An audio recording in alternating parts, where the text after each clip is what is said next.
Hi, I'm Reverend Rory Atwood, and welcome to worship. We're so glad to have you join us today. I'm joined by Reverend Elizabeth Mosley. Hello. What's your title?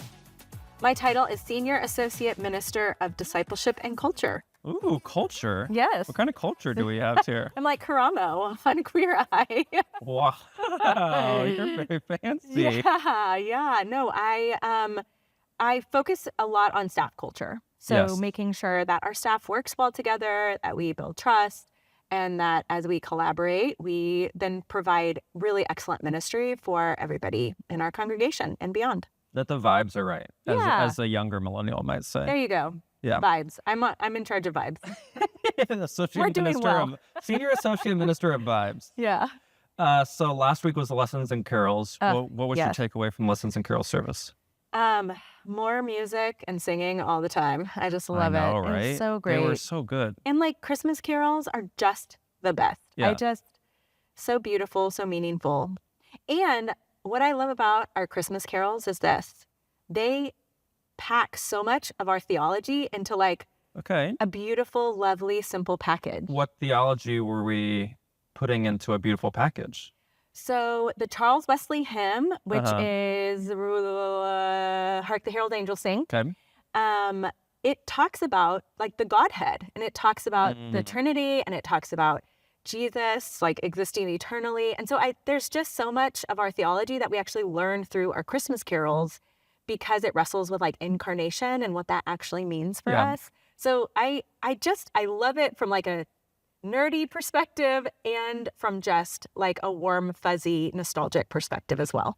I don't think I realized until like I was in seminary how much meat are in the actual hymns. Like if you sit down and read Yes. it, like what they're actually saying. Yes. And so when there's moments for me in worship where I can actually reflect on those words, Yeah. it's really powerful. And you don't get a chance to do that very often. So I love when we get a chance, like Lessons and Carols, to go through those. I know Dana said that we were like not in the sweet spot for the sound because we were up at the front. But she says it's better like 2/3 of the way back. But it sounded Or in the great. balcony. She likes the Oh, balcony too. But it's hard to sounded so imagine good it from where we sounding were. better. And I particularly really like the bells, the youth bells. I know. It's one of my favorite parts. Those were hard songs Really to play. hard. And there's something, and again, I'm going to be kind of nerdy and like existential about this That's because fine. on some level, it is just like a group of kids playing bells, and Right. that's like fun and great. It doesn't have to be anything more than that. Exactly. But I can't help but see that there's something about a bell choir in particular that really reminds me of what it means to be in community, because it really is about depending on other people to do their part and you doing your part and everybody trusting the director and everybody like showing up and being faithful. And that's what makes beautiful music. If one person is missing or one person messes up, then, it really impacts the whole. And so it reminds us like how connected we all are and the importance of showing up and being a part and doing our best. Now, obviously there's grace and there's, room for mistakes, but still it's such a lovely representation of, I would argue, the Christian community as a whole. Well, because a lot of times there's only at most 2 people on a part, usually only 1 person on a part. Yeah. So like if you're not there to play your note, Yeah. it's not happening. Yes, exactly. Yeah. It's really powerful when you think about it that way. I was in the bell choir at one of my former churches. And we had this saying that the music minister would say, like, because we'd have some pretty hard stuff and we'd get, stressed out about it and wanting to do it right and frustrated if we messed up. And he would always just say, it's just bells. Like if something screws up, it's just bells. But then when I was watching them on Sunday, I'm like, this isn't just bells. This is some serious stuff. Like they can't just relax. But they did it. And It was so good. It was so good. But that's kind of become a mantra in my life just in general. Like it's just bells. Like people will give you grace. Mine is, there's so much grace in this room already. That's what I think. There's so much grace in this room already. It's kind of the same thing of like. Yeah, you don't have to like, there's already grace here. Yeah. Like you're walking into grace. You don't have to earn it. I think we both like try to hold ourselves to pretty high standards. So we have to remind ourselves of like, it's okay to not do it perfectly. Yeah. And it's like, it's not worth getting stressed about. Yeah. Yeah. Okay. It's just bells. Yeah. It's just bells. Okay. So we're trying to get to know our guests. Okay. As we're rotating through the staff, we're asking them all to rank their 5 favorite of something. Okay. And since it's Christmas coming up this week, we wanted you to rank your 5 favorite Christmas movies. Okay. I love this. My absolute all-time favorite Christmas movie is It's a Wonderful Life. Okay. I have to watch that every year, and it is my dad's favorite. And so it's like nostalgic, and I love the message, and it's just so sweet. So I always cry, but I love it. So absolute all-time favorite.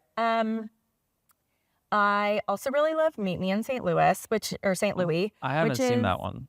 Some people, like, you could argue it's not a Christmas movie, but like, because it kind of tells it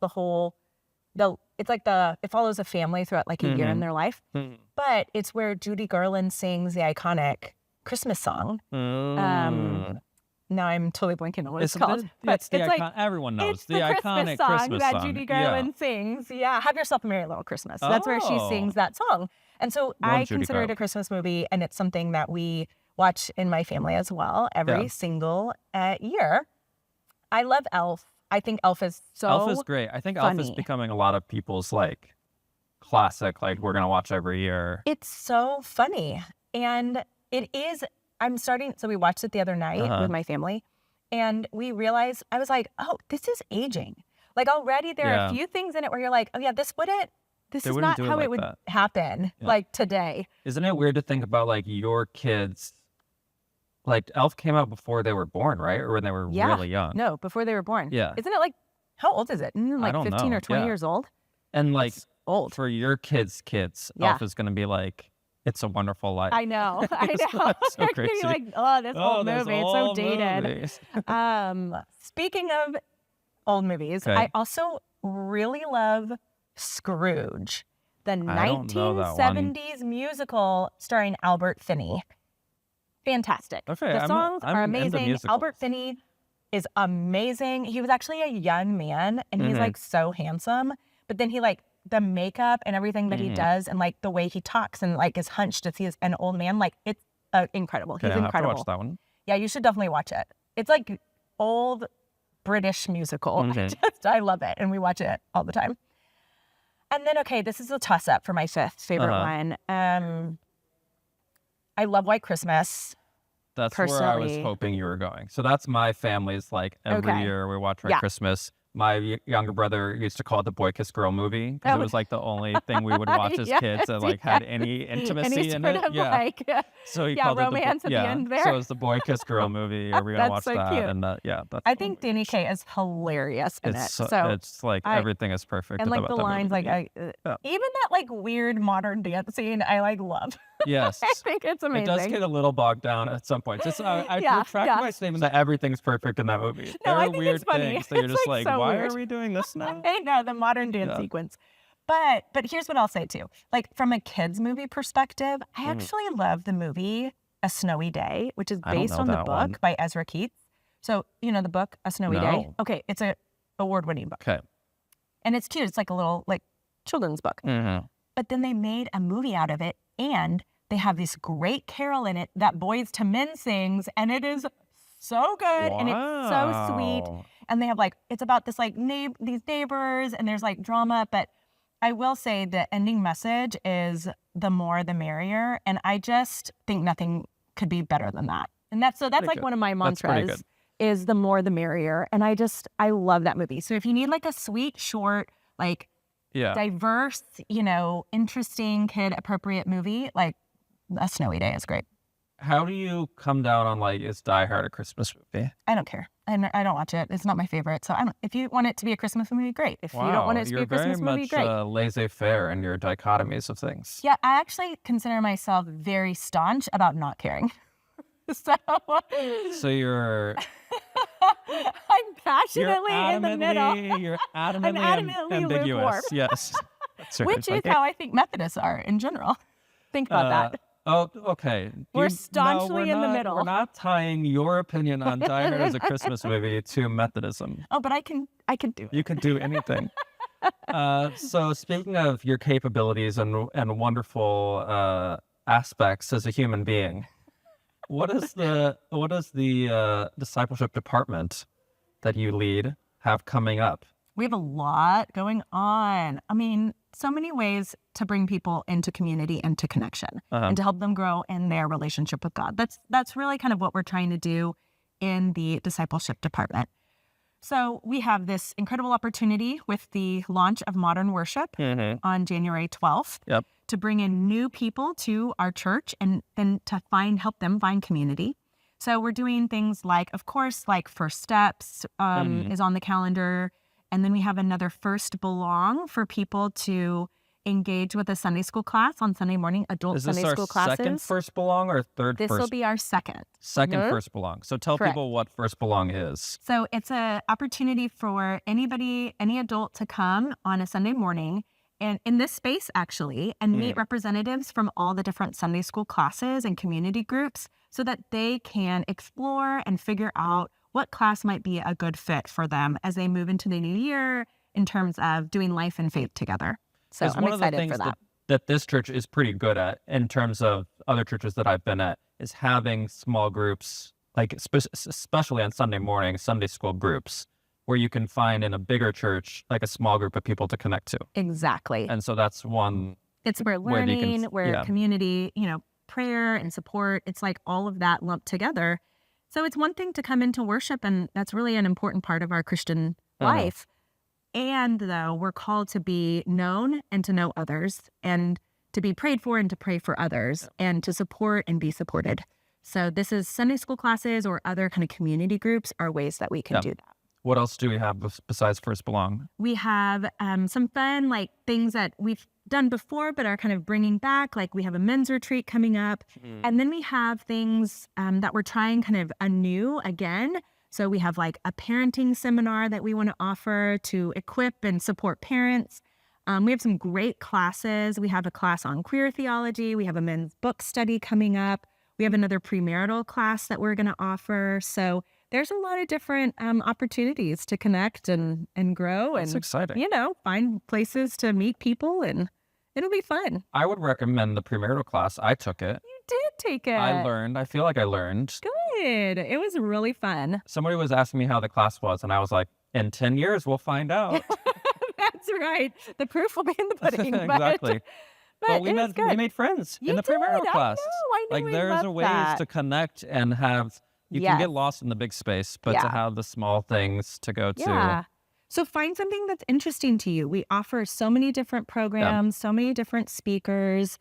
We're going to be kind of trying something new called First Field Trips, where we just kind of get a group of people. First Field Trips. I know, isn't that fun? Yeah, we're going to get a group of people together and like go to the DMA or like go to like brunch together and just kind of try to connect and engage. So find something you're interested in and give it a chance. It is such an incredible way of plugging in and growing deeper, not only with your relationship with God, but with other people here at the church. Now, if people have things that they're interested in, should they bring them to you? Absolutely. Or are you like not soliciting? No, if you have something you're interested in, especially if you're willing to host it and kind of put some effort into it, then we're so open to that. We do have a process for, looking through and assessing speakers and other types of programs, but it's because we want this to be a place that people not only receive, but they also invest in. And so if you have ideas about how our church can do a better job of connecting to people and growing people in their faith,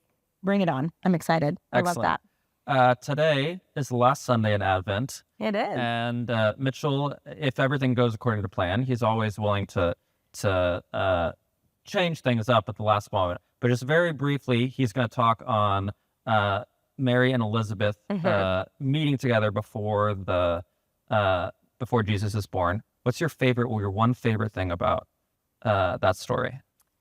Well, obviously, I love that there's someone named Elizabeth in the Bible. There you go. My namesake. But I think I love the feminine aspect of that moment, where two women that in many ways can be overlooked by society and by the powers that be, they connect and share a really powerful awareness of what they're bringing into the world. And so their role in God's work and God's kind of God's entering into history, I think is a really powerful connecting moment. And so I love kind of that feminine connection between the two women, they're cousins, but they support each other, they encourage each other. And then their sons are part of this like big work that God is doing to save the world. And I think that they're part of it as well. And so I love that recognition in that moment. Luke's gospel talks so much about how God identifies with the marginalized that's like perfect, right, in the line of what Luke's like to do. Yeah. So we hope that you enjoy this service, that you'll come to all our offerings that we've got coming up on Christmas Eve. As always, you can find everything that we've got going on our website. Thank you so much for joining us, and enjoy worship.